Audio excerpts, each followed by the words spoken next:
Vendredi soir de 21h à 22h, venez écouter le meilleur du rock'n'roll en compagnie de Valentin dans le Rock Up sur Move Up Radio.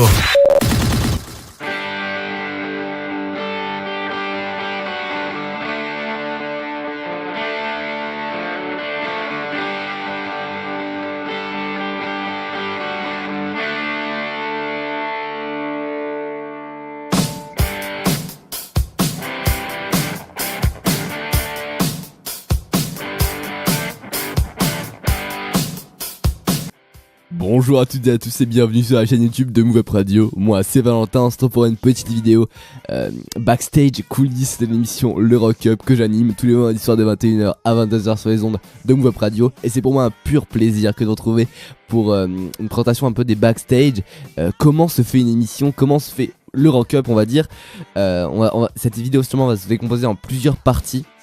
La première qui sera la partie présentation bien entendu du matériel physique, donc tout ce qui est micro, table de mixage, etc. Et également la deuxième partie qui sera la présentation des logiciels, la partie un peu orientée technique, mais tout aussi intéressante, je vous rassure, parce qu'il y a quelques petites choses qui vont plutôt être pas piquer des hannetons comme dirait l'ami Damien dans le Rick Tiver. Bref les amis, je vous souhaite une agréable vidéo à toutes et à tous sur la chaîne YouTube de Move Up Radio.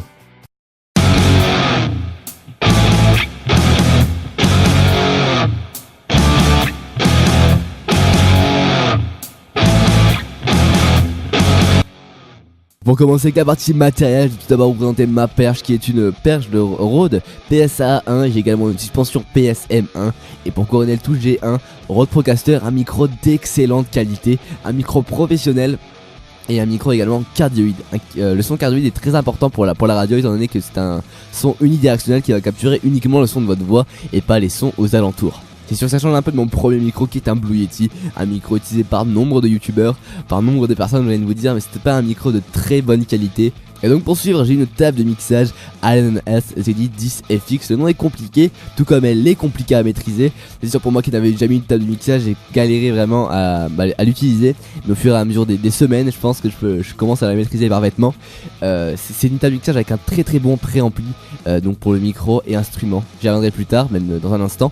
C'est vraiment très utile et je vous la recommande grandement si vous voulez une table de mixage de qualité.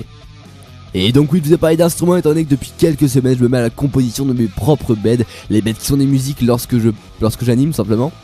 Et donc pour ce faire je suis musicien depuis environ un an et demi et donc je fais de la guitare et de la basse et donc mes instruments, je vous montre un peu comment je fais mes beds simplement. Donc mes instruments sont simplement une Jaguar Bass de chez Skyer. J'ai également une Ibanez de série SA, une Eagleton Andorina en guitare classique acoustique. Et également une Skyer Bullet Strat qui est ma première guitare avec un son plutôt doux et un son pas tellement métal. C'est pour ça que je l'utilise des fois quand je fais des trucs un peu plus doux au lieu d'utiliser l'Ibanez qui est plutôt une guitare orientée métal, hardcore, je ne sais pas quoi.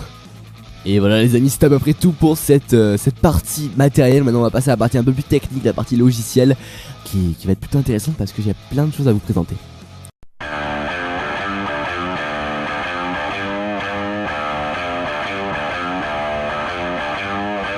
À présent, pour commencer avec la partie technique, je vais vous parler d'un logiciel se trouvant sur Mac. Il s'agit de GarageBand. C'est un logiciel de composition musicale que j'utilise pour justement composer mes beds.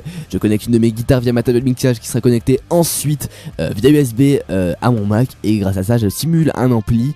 Et au final, j'arrive à jouer à mon aise. Et c'est vraiment un logiciel très pratique pour tous les débutants en musique comme moi. Je sais qu'il existe d'autres logiciels assez plus perfectionnés que GarageBand.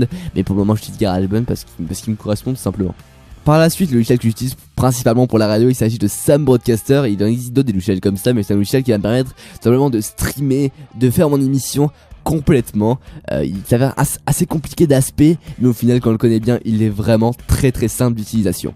Et puis pour finir avec l'aspect technique de Move Up Radio, je vais vous parler du panel qu'on a, dans lequel on va tout simplement voir vos dédicaces par SMS, le nombre d'audiences et tout l'aspect technique de Move Up Radio, savoir s'il y a un problème, etc.